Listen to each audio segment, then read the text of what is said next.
If you got yourself a Toyota Yaris like this one, then you know, as time goes on, it actually adds extra horsepower the older the car gets.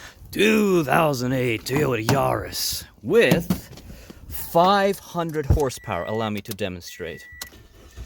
Ooh, yeah. Oh, yeah.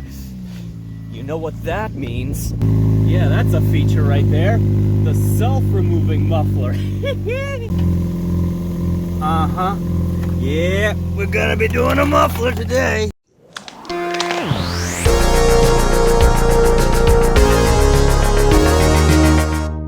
So you're gonna want to lift it. Ramps are definitely the easiest way to do so.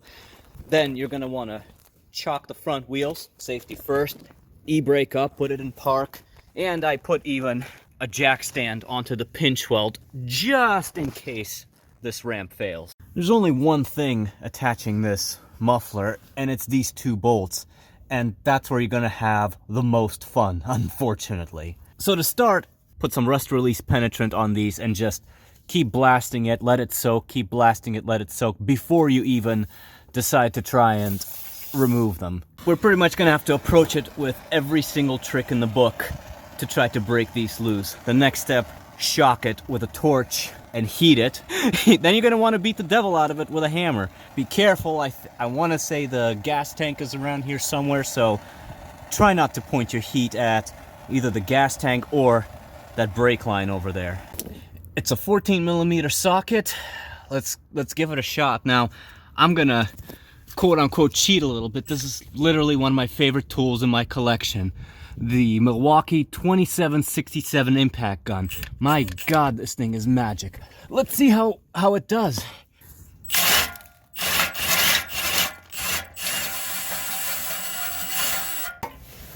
I think I know what's going on. The threads on the flange off the muffler broke off onto the bolt, so these channel locks here. I probably should have held on to that. And when all else fails, time is money, so consider using an angle grinder to just cut through the middle here. Cutting through this one, no problem. As I thought, it kind of just, this nut is welded to the flange, so it just broke off. So that doesn't help. Now for this other one, that's a challenge to grind because there's so little space. So what I'm doing is I removed this rubber piece here and slipped it off. The trick to that is you jam a screwdriver in from behind it, get it all the way through, and then you have plenty of leverage to make it come loose. So now you should have enough space to grind that one too. Yeesh. That took a lot. There's really so little space to work under there, but I was finally able to cut it off. And there's this back nut here. I'm pretty sure it used to be welded at some point. Figure I should show you a demo of these rubber ground because they can be so tough. But yeah, basically, flathead screwdriver. There, comes right off. Now you're gonna want to compare your old one to your new one. Now, this one is not OEM, it's not from Toyota. It's some cheapo I bought maybe 4 years ago and replaced it. Of course, paying the price now, have to do it again.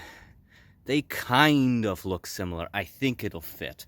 At least the hangers are in the same exact position. So this one right here, here's the model number and brand, Walker 53919. About $80 at O'Reilly. You're gonna want a new gasket, Nixon 13835, and exhaust system bolts 36454. This is all from O'Reilly. Now, they don't look anywhere remotely close to what I just pulled off. We will see how that gamble works out. I don't know. There's this bullshit right here again with a new one. Instead of casting it, we got these lame little tack welds that hold on the nuts we're gonna attach it to. I know it's just gonna rust right off again. Before we start working, we're gonna want to remove all the old gasket material. I'm just gonna use a chisel and hammer and remove the remainder of it, whatever's left. All right, nice and prepped. Now we're gonna put the gasket, the flat end first, and the tapered end going outward.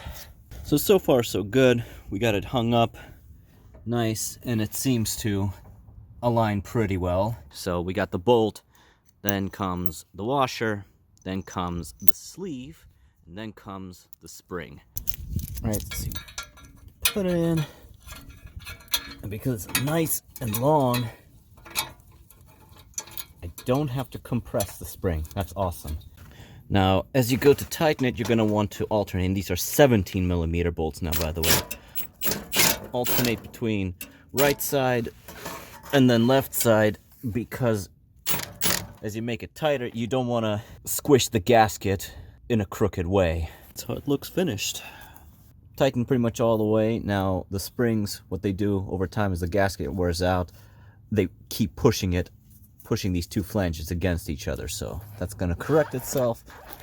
Got another rubber grommet over there. And finally, this heat shield, it's seen better days, so I was forced to drill some holes and use a bit of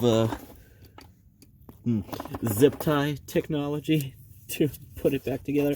And I think the heat shield is kind of important because it seems to wrap around, I want to say this is the gas tank.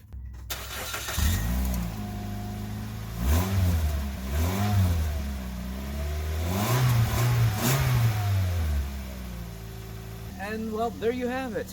I mean, I'm sad to see like 400 horsepower go and we're back down to just 110 or whatever this is, but it is what it is. New muffler, not too terrible a job, but expect pain with those bolts and expect to probably need to bust out the angle grinder. Like I said, dealership wants $330 for the muffler, another $50, like $30 to $50 for the gasket. I mean, this should not be a $400 job.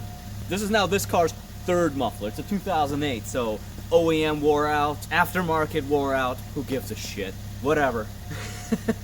Either way, that's all I have for you today. I'll see you next time. Thanks for watching.